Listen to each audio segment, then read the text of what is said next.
warahmatullahi wabarakatuh. Perkenalkan, nama saya Husmin.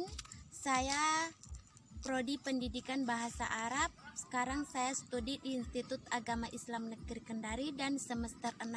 Baiklah, di video kali ini saya akan memaparkan sebuah materi yang mengenai analisis wacana yang berjudul 1.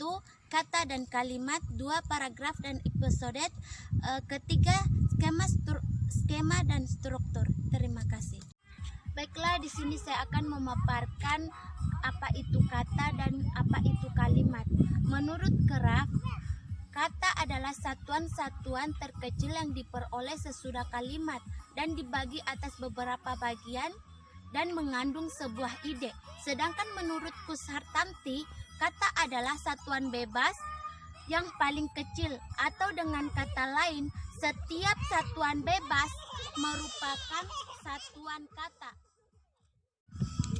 Dapat disimpulkan bahwa yang dimaksud dengan kata adalah satuan bebas atau bentuk yang paling kecil, mampu berdiri sendiri dan sudah mempunyai arti. Kata juga merupakan dua macam satuan, yaitu satuan fonologik dan satuan gramatik.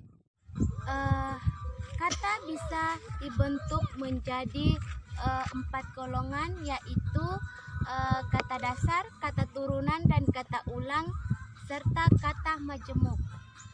Kata dasar adalah kata yang merupakan dasar pembentukan kata turunan atau kata berimbuhan. Sedangkan kata ulang adalah kata yang mengalami pengulangan. Sedangkan kata majemuk adalah gabungan beberapa kata dasar yang berada dan membentuk suatu arti baru. Kelas kata terbagi menjadi 7, yaitu kata kerja, kata benda, kata sifat, kata keterangan, dan kata bilangan, serta kata ganti dan kata depan.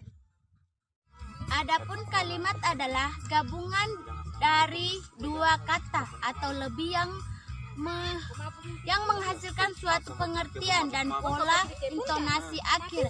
Kalimat dapat dibagi berdasarkan jenis dan fungsinya. Kalimat terbagi menjadi 2, yaitu kalimat lengkap dan kalimat tidak lengkap. Kalimat lengkap adalah kalimat yang terdiri dari gabungan minimal 1 buah subjek dan predikat. Sedangkan kalimat tidak lengkap adalah terdapat berupa semboyan, salam, perintah, dan lain-lain. Dapat disimpulkan bahwa kata dan kalimat gabungan yang saling melengkapi dalam bentuk suatu wacana yang lengkap.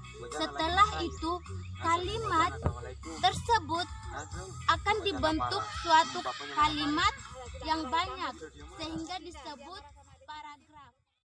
Paragraf adalah terdiri dari satu bab pada suatu karangan atau karya ilmiah, yang mana cara penulisannya harus mulai dengan baris baru. Adapun paragraf adalah terdiri dari satu bab pada suatu karangan atau karya ilmiah, yang mana cara penulisannya harus mulai dengan baris baru. Dan sebuah paragraf harus mengandung pokok kalimat yang terletak pada bagian tengah maupun akhir paragraf. Kalimat pokok mengandung ide atau gagasan dari sebuah paragraf.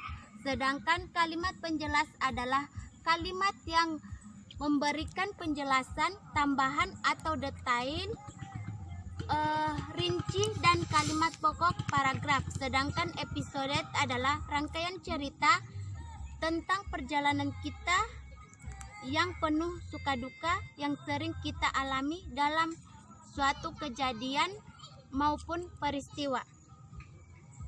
Adapun wacana adalah salah satu bagian dari sastra kebahasaan yang menduduki posisi tertinggi. Adapun menurut Alwi dan kawan-kawan, wacana adalah rentetan kalimat yang berkaitan sehingga membentuk makna yang serasi di antara kalimat-kalimat itu. Sedangkan menurut Hinei dalam Supardo, wacana adalah teks yang lengkap yang disampaikan baik secara lisan maupun tulisan, yang tersusun oleh kalimat yang berkaitan dan tidak harus selalu menampilkan isi yang koheren, dapat diarahkan ke satu tujuan bahasa atau mengacu sejenis. Adapun tata wacana terdiri dari sekumpulan peraturan-peraturan tak tertulis serta asumsi-asumsi yang dipahami bersama sebagai upaya untuk mengatur apa yang pantas ditulis, dipikirkan, dan dilakukan dalam suatu bidang.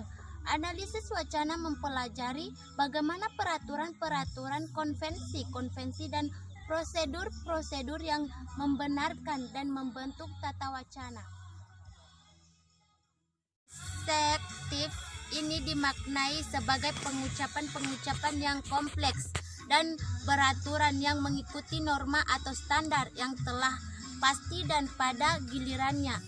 Pengorganisasian kenyataan yang tak beraturan, norma atau standar itu lebih jauh lagi dianggap ikut menyusun perilaku-perilaku manusia, yakni dengan cara memasukkan episode-episode penampilan tertentu dalam kategori-kategori protokol sosial atau hubungan sosial lainnya. Terima kasih. Mungkin itu saja pemaparan dari materi dari saya. Lebih dan kurangnya mohon dimaafkan. Billahi taufik wal hidayah. Wassalamualaikum warahmatullahi wabarakatuh.